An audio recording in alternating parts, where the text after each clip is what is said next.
महादेव को समझना हम इंसानों के बस की बात नहीं है। महादेव महाकाल, जिनके हाथों में काल चक्र है, वह चाहे तो एक पल में दुनिया का विनाश कर सकते हैं। लेकिन कोई भी महादेव के जीवन के बारे में कुछ भी जान नहीं पाया।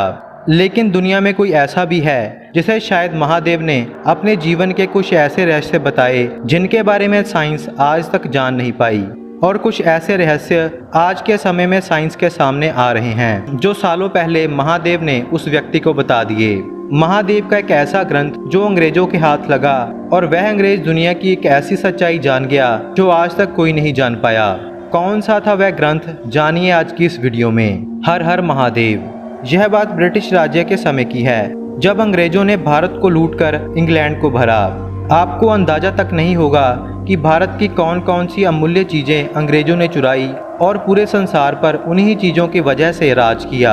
आपको तो सिर्फ कोहिनूर हीरे के बारे में पता होगा, लेकिन कुछ ऐसी भी चीज़ें अंग्रेज ले गए जिनसे माइक्रोसॉफ्ट, टेस्ला, एप्पल जैसी कंपनी को जन्म दिया, और वह महादेव की कृपा से ही हुआ है। डबलिन शहर आयरलैंड के रहने वाले अडिया निसल यह बात लिखते हैं कि हमारे परदादा ब्रिटिश कंपनी में एक उच्च अधिकारी थे। 5 से 6 साल उनकी पोस्टिंग भारत महाराष्ट्र के एक इलाके में हुई, और वहीं पर मेरे परदादा को एक ऐसी किताब मिली जिसने हमारी पूरी जिंदगी बदल दी। जैमिल नेसल मेरे परदादा भारत महाराष्ट्र में औरंगाबाद के उस इलाके में डीसी थे। औरंगाबाद जिले में उनकी काफ़ी समय तक ड्यूटी रही, और जब मेरे परदादा वापिस आए तो हमारी पुश्तों की सालों सालों की गरीबी दूर हो गई और हमारे हाथ एक ऐसा खजाना लगा कि हम चाहे तो अगले 100 साल तक कुछ भी न कमाए तब भी हम अमीर के अमीर ही रहेंगे। मेरे दादा ने बताया कि औरंगाबाद में मेरी ड्यूटी लगी और मैं पहली बार भारत आया। मेरा परिवार भी मेरे साथ था, जिसमें मेरी पत्नी, मेरा लड़का और लड़की थे। मेरी पत्नी रिम्टल निसल को भारतीय संस्कृति से प्यार हो गया और भारतीयों से उसका लगाव बढ़ता ही चला गया। हिस्ट्री में उसकी खास रुचि थी, तो वह अलग अलग मंदिरों में जाकर वहाँ का इतिहास जानती रहती। उस समय भारत के कैलाश मंदिर का अध्ययन चल रहा था। एक डीसी की हैसियत से मुझे भी वहाँ जाना पड़ता था और वहाँ की गुफाओं का अध्ययन किया। गुफाओं का काफ़ी दिनों तक अध्ययन चला, और एक दिन गुफाओं में कुछ ऐसी चीज़ें मिलीं जो परमाणु शक्ति की ओर इशारा कर रही थी। और वहीं पर खोज करते समय एक पुरातन किताब मेरे हाथ लगी। काफ़ी खस्ता हालत में वह किताब कुछ 1000 पन्नों के साथ एक ऐसी लिपि और भाषा के साथ थी जिसे कोई पढ़ नहीं सकता था। उस समय इतनी टेक्नोलॉजी भी नहीं थी कि उस भाषा को जान पाएं। सो मैंने वह किताब घर में रख दी और उस पर ज़्यादा ध्यान नहीं दिया। लेकिन एक दिन सफाई करते समय मेरी पत्नी रिम्टल निसल की नज़र उस किताब पर पड़ी। देखने में काफ़ी रोचक होने के कारण उन्होंने उसे देखने और पढ़ना चाहा, लेकिन वह पढ़ती कैसे, कुछ समझ आए तो ही पढ़ती। कुछ ही दिनों के बाद मेरी पत्नी के मन में कैलाश मंदिर देखने की जिज्ञासा उठी, लेकिन उन गुफाओं को सरकारी आदेशों के अनुसार हमेशा के लिए बंद कर दिया गया था। वहीं पर रहते एक पुजारी से मेरी पत्नी ने उस किताब और लिपि के बारे में जानना चाहा। उस पुजारी ने कहा कि यह मंदिर खुद महादेव ने अपनी शक्ति से बनाया है और किसी भी आदमी की मेहनत इस बिल्डिंग को बनाने में नहीं लगी। जब इस किताब के बारे में पूछा गया तो पुजारी ने कहा कि यह राजा कृष्ण के समय की हो सकती है, और उस लिपि के बारे में उस पुजारी को भी कुछ नहीं पता था। काफ़ी कोशिशों के बाद मेरी पत्नी ने मुझसे बात की। हम दोनों ने इस ग्रंथ को समझने में जोर दिया। वहाँ के आसपास के गांव में जाकर पता किया तो पता चला कि उस किताब के कुछ पन्ने वहाँ के आदिवासी कबीले की भाषा में लिखे हुए थे। तो जब आदिवासियों की मदद से उस किताब के पन्नों को पढ़ा गया तो सभी हैरान के हैरान रह गए। किताब में मंदिर के निर्माण के बारे में कुछ ऐसी बातें लिखी थी कि आपको यकीन करना कठिन होगा। किताब में महादेव की असीम शक्ति के द्वारा यह मंदिर बनाया गया, यह सब कुछ बताया गया था। सबसे हैरान कर देने वाली तो बात यह थी कि इसमें एक ऐसी मशीन का चित्र बना था जिसके द्वारा यह मंदिर का निर्माण किया गया था।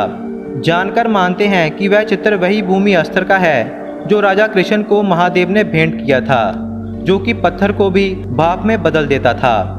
किताब में कुछ ऐसी धातुओं का भी जिक्र मिला जो अभी साइंस ने खोजी तक नहीं है, और कुछ तो ऐसी भी धातुएं थी जो पत्थर को सोना और सोने को राख में बदल देती हैं। इसमें एक ऐसी भी धातु के बारे में लिखा है जो उल्कापिंड के टकराने से इस पृथ्वी पर आई थी, जो पानी को कुछ सेकंड में ही बर्फ बना देती थी, जो धातु आज की साइंस भी खोज नहीं पाई। इसके अलावा प्लेडिनियम, जो कि काफ़ी महंगी धातु है, उसका भी जिक्र इस किताब में मिला है। इसके साथ साथ उस किताब में कुछ ऐसे जीवों के चित्र और जानकारी भी मिली जिन्हें हमने कभी देखा और सुना भी नहीं, और साइंस भी उसके बारे में आज तक खोज नहीं कर पाई। अमेज़न जंगल के बारे में भी उस किताब में कुछ ऐसी बातें लिखी थी जो आज के साइंटिस्ट जान तक नहीं पाए। उस पुस्तक में लिखा था कि पुरातन समय से ही अमेज़न जंगल में कुछ ऐसे भी जीव हैं जो मनुष्य को दिखाई तक नहीं देते, और मानव जाति के खत्म होने के बाद भी वह जीव जिंदा रहेंगे, ऐसा कुछ उस किताब में लिखा था। मनुष्य जाति वनस्पति खत्म हो जाएगी, लेकिन वह जीव खत्म नहीं होंगे। हमारी साइंस तो सिर्फ यही मानती है कि कॉकरोच ही पृथ्वी खत्म होने के बाद जिंदा रह सकते थे, लेकिन उस किताब में तो हजारों प्रजातियों का जिक्र किया गया था जो मानव जाति के पहले से ही वहां पर जिंदा हैं। लेकिन इस सब के बाद मिस्र के पिरामिड के बारे में अनेकों ही चित्र और जानकारी उसमें लिखी गई थी जो किसी के भी समझ में नहीं आई। इसके बाद में मेरे दादाजी ने बताया कि उस किताब में सोना बनाने की विधि भी लिखी थी, और वह सोना बनाने की विधि में मेरे परदादा मास्टर हो गए। 6 साल भारत में नौकरी कर वह वापस लंदन आए। यहाँ पर उन्होंने 10 सालों तक इस विधि पर काम किया और 11 सालों के बाद वह कामयाब हुए। हमारे पास जो भी धन दौलत है वह उसी सोने से आई है। मेरे परदादा, दादा और पिताजी ने महादेव की कृपा से राज किया, लेकिन मेरी परदादी को यह सब कुछ पसंद नहीं आया और उसने काफ़ी मना भी किया, लेकिन उसकी बात मानता कौन। फिर मेरी परदादी का महादेव में विश्वास बढ़ गया कि महादेव के पास तो असीम शक्तियाँ हैं, और इसके बाद उन्होंने महादेव से विनती की कि हे महादेव, यह किताब हमारे हाथों में नहीं आनी चाहिए थी। इसमें बहुत सारे ऐसे भेद हैं जो हम दुनिया के सामने नहीं रख सकते। ऐसी विनती मेरी दादी कर ही रही थी कि तभी अचानक से उस किताब को आग लग गई और उसकी राख तक नहीं मिली। मेरी दादी विनती करते करते अपने श्वास छोड़ गई और मेरे दादा पैरालाइज होकर मर गए, और यह सब कुछ एक ही पल, एक ही दिन में हुआ। मेरे दादाजी बताते थे कि मेरी परदादी को कुछ ऐसे राज की बातें भी पता चल गई थी जो वह दुनिया को बता नहीं सकती थी, इसीलिए उसने महादेव से मौत मांगी थी। आज महादेव की कृपा से ही हमारे पास इतना धन दौलत है, और महादेव के लिए प्यार और विश्वास हमारे मनों में आज भी बस रहा है। हर हर महादेव।